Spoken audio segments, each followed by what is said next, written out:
A group of students and professors from the University of Indianapolis was making a peace studies trip to Japan. This was part of a Hiroshima-Nagasaki peace studies course arranged by Professor Kyoko Amano.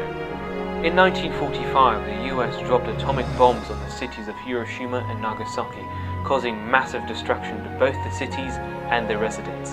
This trip was made to help the students have a better understanding of the effects of nuclear bombs and ultimately cultural differences in order to live in peace and harmony despite different races, religions and beliefs.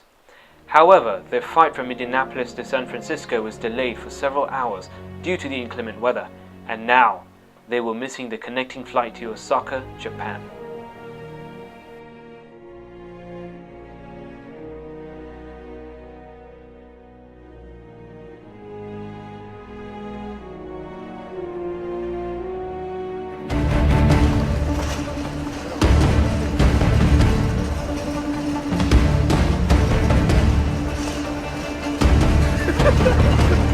I don't know when the hell Where are we running? That's flight information. Where are we running? Why are we running? Yes. Because we're late for our flight.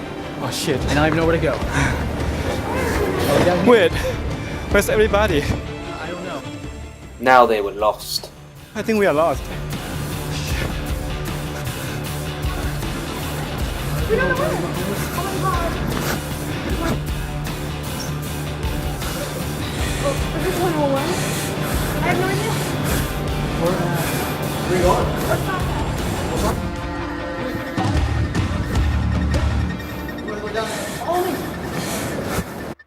And they were saved.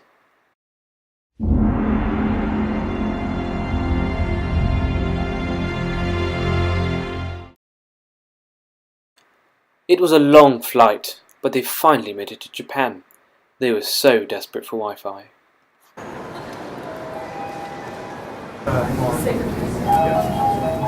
In Japan, Wi-Fi is quite easy to find, especially at airports, hotel lobbies and cafes. Hey man, where are we now? We're in Japan, dude. Japan, man.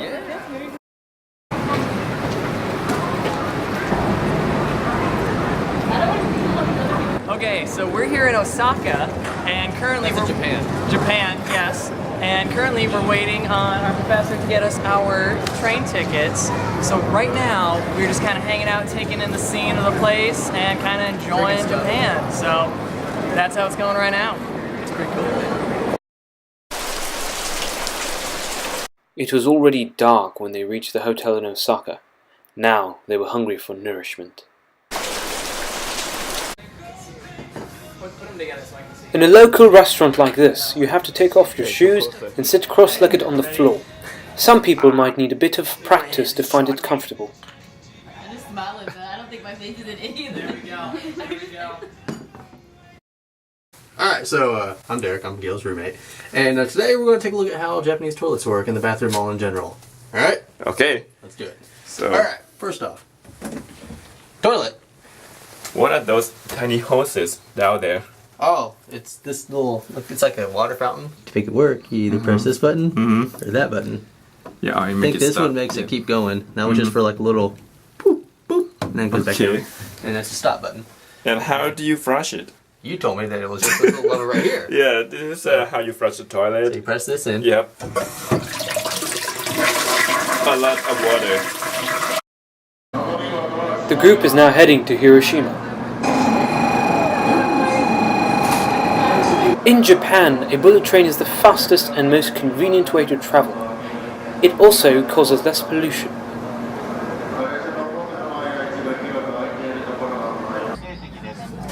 On the train, you can do most kinds of proper things from knitting to sleeping, however, alone.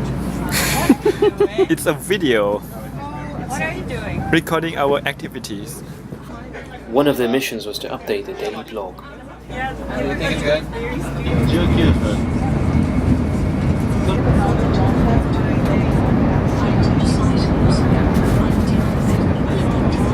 Communication was the hardest thing during the trip.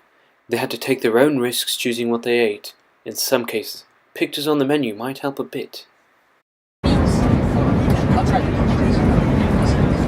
So right now we're on our way to the Hiroshima Peace Museum, where we're gonna kind of like look at Hiroshima and like what happened and kind of learn about the atomic bomb and everything. So that's where we're going right now. Currently stopping at the station, so we gotta take another hour or so. So we're good. The group has now arrived in Hiroshima, famished.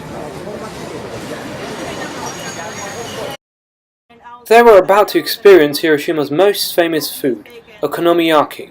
When the country was poor, people ate it for their lunchtime meal because it was cost-effective and pleased the palate. Like you're holding a pencil. Okay.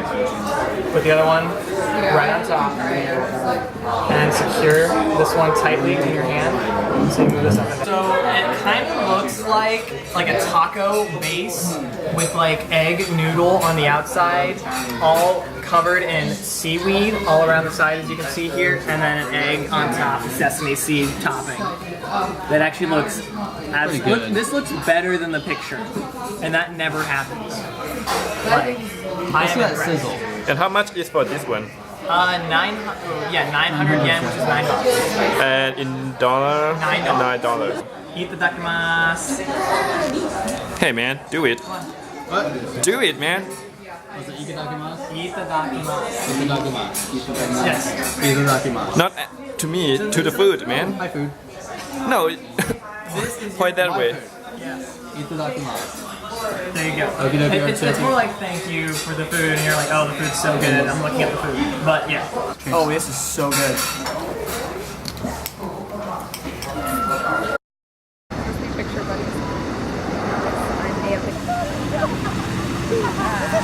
At Hiroshima's Peace Memorial Park, the group met a local man with a cute dog.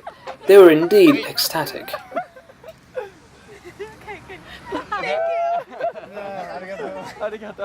In the afternoon, a peace volunteer guided the group around the park. But he published this book because he get angry because American president said it's a possibility of. This is the Children's Peace Monument, or Tower of 1,000 Cranes, dedicated to a high school girl named Sadako Sasaki, who died of an A-bomb disease.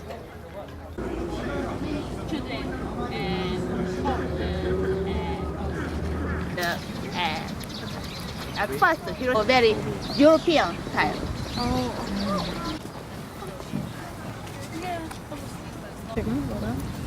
And should we write something about UIndy on there too for him? Yeah, so he knows it? Okay, so this guy is hitchhiking from Northern Ireland No, Northern Ireland.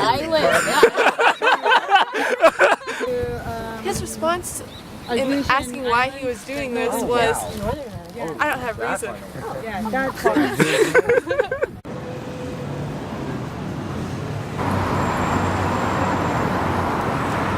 In Japan, apparently, the weather is good for jogging. Stop it. Look over here.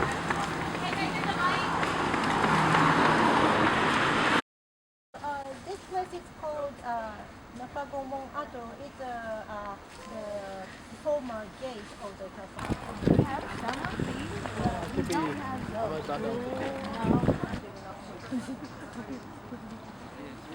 The Hiroshima Castle was constructed in the 1590s. It was the home of daimyo of the Hiroshima Han, or fief. However, it was destroyed by the atomic bombing in 1945 and was rebuilt in 1958. It now serves as a museum of Hiroshima's history.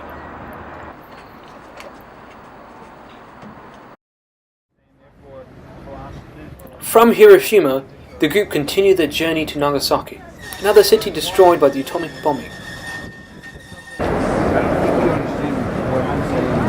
To intimately explore the person you want to spend the rest of your life with. That's it?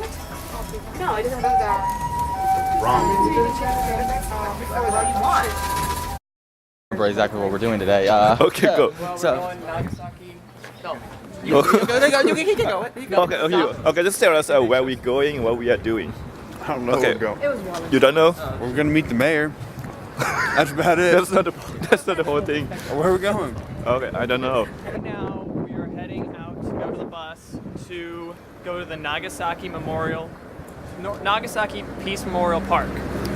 And then we're going to go talk with some people and then meet the mayor. So we have a rather busy day ahead of us, and pretty exciting.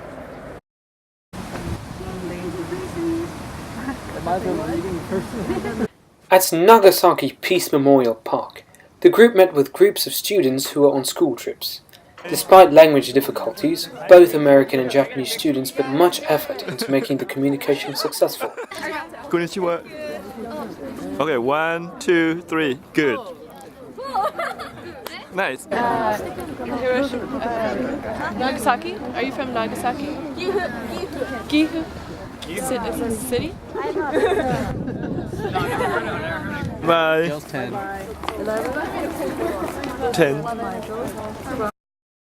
Urakami Cathedral was once the largest Roman-style church in the East, until it was destroyed by the nuclear blast. It was, however, reconstructed in 1959. The present cathedral, but before the old Urakami Cathedral. The group had to say goodbye to Nagasaki and took a train to Kyoto, the final destination.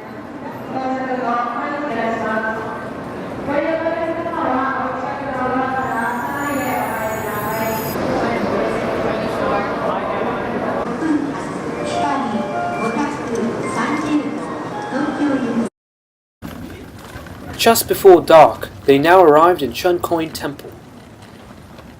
The temple was established in 1590 and currently belongs to the Ryunshinji school. Here the group was going to do Zen meditation and a tea ceremony.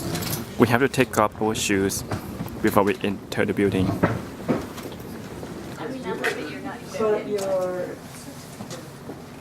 Okay, sit over here, put your feet on the... Oh, somebody's coming, somebody's gonna make a mistake.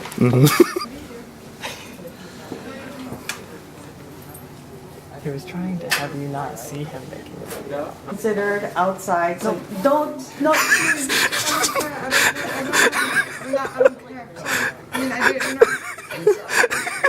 Outside. Shoes? No, oh, your feet.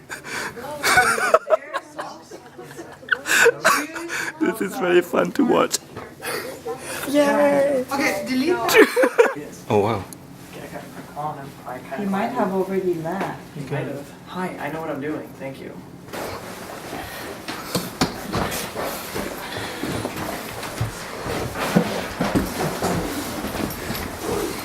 This is a Japanese size stairwell. Okay. Why do you have to take off your shoes?